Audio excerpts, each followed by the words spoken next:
यहाँ कुछ लोग हैं जो 85 के भी असेंबली के हैं, कुछ उसके बाद आए हैं, और मुझे बड़े अफसोस से कहना पड़ता है कि जो पिछले 5 साल में असेंबली में हुआ वो सबके लिए बड़ी शर्मिंदगी का बायस है और हमें उससे सबक लेना चाहिए।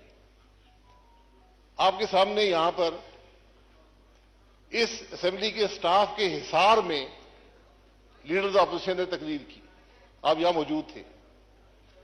यहां जुबानबंदी थी। मैं 5 साल में सिर्फ एक दफा 10 मिनट के लिए तकरीर कर सका। यहां पर इस तरफ बैठे हुए फ्रंट बेंच का हर आदमी जेल गया, लेकिन स्पीकर साहब को यह तौफीक नहीं हुई कि उसके प्रोडक्शन ऑर्डर जारी कर सके। यह बुनियादी हक होता है असेंबली के मेंबर का कि अपने इलाके की नुमाइंदगी कर सके। इन सब बातों में सबक है। आपका स्टाफ भी यहां बैठा रहा। यहां कौन सी बदतमीजी है जो यहां पर नहीं हुई? हमने भी की, इसमें कोई शुबा नहीं है। कौन सी गाली है जो यहां पर नहीं दी गई? आज ना ऑपोजिशन है, ऑपोजिशन के बगैर असेंबली नामुकम्मल होती है। इन सब बातों से हमने सबक हासिल करना है। मुल्क के अवाम देखते हैं, हमसे तवक्को रखते हैं। तो मैं ये असेंबली, मैं बार भी टीवी के लोगों ने पूछा, मैं कि मेरे लिए बड़ी शर्मिंदगी का बायस रही है। 85 से हम देख रहे हैं हर असेंबली में अखलाकी कदरें, जमहूरी कदरें, पार्लिमानी रवायात जवाल पजीर हैं, लेकिन 18 से 23 तक ये जवाल इस तरह गया। ये अब हम सब की जिम्मेदारी है जो अगली दफा आएंगे कि इस असेंबली की तौकीर को बहाल करें, इसकी साख को बहाल करें, और वो हमारे अमल से होगा, बातों से नहीं होगा। असेंबली की छत पर बड़े झंडे लहराने से नहीं होगा। ये हमारी अवलीन जिम्मेदारी है। आप ये देख लें कि हमने कुछ सीखा या नहीं सीखा। इस असेंबली के आखिरी हफ्ते में मुझे नहीं पता 40 यूनिवर्सिटियों के बिल, या कोई 53 कहते हैं, कोई 40 कहते हैं, बिल यहां पर पास हुए। ये शर्मिंदगी का बायस है। हमें सोचना चाहिए कि लोग क्या सोचते होंगे, हम क्या जवाब देंगे। आज इल्जाम लगते हैं इस असेंबली के मेंबरान पर। ये स्पीकर साहब, आपने इस असेंबली की साख का तहफ्फुज करना है अपने अमल से। आपको रोकना चाहिए था इन बातों को। ये वो चीजें हैं जिससे पाकिस्तान के अवाम हमें तोलते हैं, हमें नापते हैं कि किस किस्म के लोग हैं। यहां आम तासुर ये है कि असेंबली के मेंबरान सारे करप्ट हैं। लोग हमें अच्छी निगाह से नहीं देखते और हम अपने अमल से साबित करते हैं कि उनकी बात दुरुस्त है। असेंबली के मेंबर की तनख्वाह क्या है, ये आपने कभी बताया किसी को? क्यों सेक्रेटरी साहब, क्या 60,000 रुपया, क्या कितनी तनख्वाह है? वो अलाउंसेस डाल के है ना। तनख्वाह क्या है आप देख रहे, तनख्वाह उससे कम है। मुझे भी तनख्वाह मिलती है, मैं जानता हूं। लोग ये समझते हैं कि ये अरबों रुपया ये लूट कर ले गए। ये वो चीजें हैं जो हमें लोगों को बतानी पड़ती हैं। क्या इस असेंबली का मेंबर अपने गाड़ी के खर्चा भी पूरा कर सकता है उस तनख्वाह से? ये सब बैठे हुए हैं। पाकिस्तान की हर असेंबली में तनख्वाह, मैं तनख्वाह बढ़ाने की बात नहीं कर रहा, मैं एक हकीकत की बात कर रहा हूं।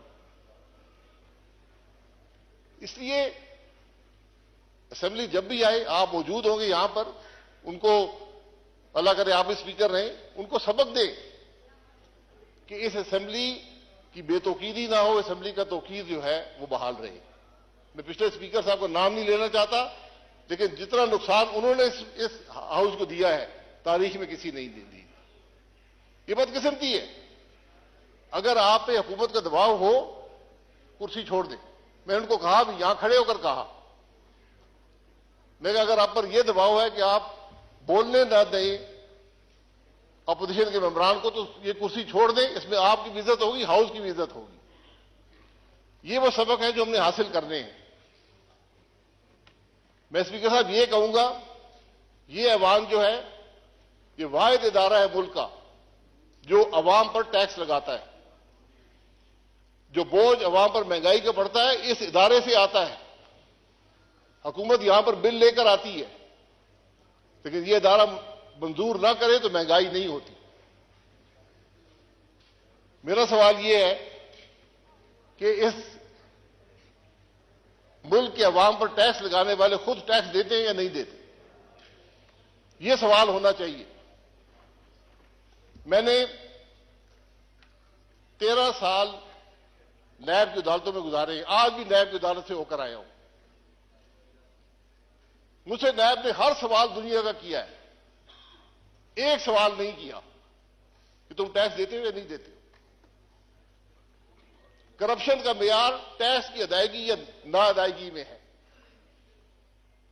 अगर मैं यहां से निकलूं, करोड़ों की गाड़ी में बैठूं, लाखों के बिजली के बिल हों, लाखों के गैस के बिल हों, 10-10 मुसल्ला मेरे साथ मुलाजिम हो और मैं टैक्स अदा ना करूं, तो उनके खर्चे का पैसा।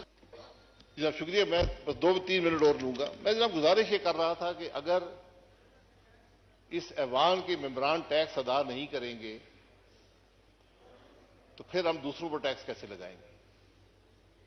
ये बड़ा बुनियादी सवाल है। जब तक आप इस सवाल का जवाब नहीं देंगे, ये मुल्क आगे नहीं चलेगा। आज पाकिस्तान की वफाकी हुकूमत की जो कुल आमदन उसके पास रह जाती है, वो सूद भी अदा नहीं कर सकती। ये असेंबली भी 24% पर कर्जा लेकर चलती है, दिफा भी 24% कर्जे पर चलता है, डेवलपमेंट भी 24% कर्जे पर होती है, हुकूमत भी 24% कर्जा लेकर चलती है। ये कितनी देर चलेगा? तो हमें जरा इन बातों को पर सोचने की जरूरत है। हमसे इलेक्शन कमीशन एक गोशवारा लेता है, आप भी भरते हैं, मैं भी भरता हूं, उसमें यह नहीं लिखा हुआ टैक्स कितना अदा करते हो। वाहिद पाकिस्तान में तबका है पार्लियामान के मेंबरान जिनके टैक्स के गोशवारे पब्लिक नॉलेज में होते हैं। वो रिकॉर्ड शाया होते हैं, नोटिफिकेशन गैजेट में शाया होते हैं, हर आदमी पढ़ सकता है ये आदमी कितना टैक्स देता है। तो कोई बात ढकी छुपी नहीं है। इसलिए हम सब की जिम्मेदारी है कि अपने अमल से, यही लीडरशिप होती है। लीडरशिप ये नहीं है कि मैं टैक्स अदा ना करूं, दूसरों पर टैक्स लगा दूं। ये बातें, मैं स्पीकर साहब, बातें बड़ी लंबी हो सकती हैं। मैं आपसे गुजारिश करूंगा, इस पिछले 5 साल में जो लेजिस्लेशन हुई है इस ऐवान ने की है, उसका रिकॉर्ड मंगा लें। मैं आपको दावे से कहता हूं, एक कानून भी अवाम की सहूलत के लिए नहीं है, सब हुकूमत की सहूलत के लिए है। ये शर्मिंदगी की बात है। आज आप देख लें, यहां इंटीरियर मिनिस्टर, लाइनें लगी हुई हैं असले की परमिट लेने के लिए। क्या कोई निजाम नहीं बन सकता? एक निजाम बनाते, हर पाकिस्तानी शहरी को असला रखने की इजाजत है। नादरा का कानून आपके पास है, नादरा के कार्ड में डालें, जो मर्जी असला रखे। मैं 10 क्लैशिकों में रखना चाहता हूं, मेरी मर्जी है।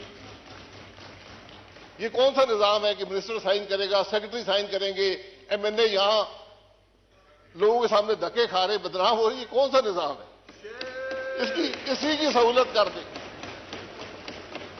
मैं एक मिसाल देता हूं, मैं किसी पर तनकीद नहीं करना चाहता। हमें इन बातों का एहसास होना चाहिए कि अवाम को कैसे सहूलत दें। यहां रिलीफ मैंने बताया, आप अवाम को जितनी रिलीफ देना चाहें दे सकते हैं, 24% सूद पर। आज हमारे मुल्क की यह कैफियत है। क्या हमें इन मामलात की परवाह है?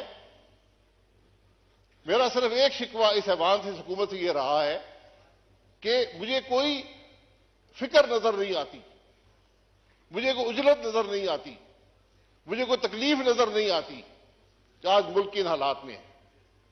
ये बिजनेस एज यूजुअल नहीं चलेगा, नहीं चल सकता।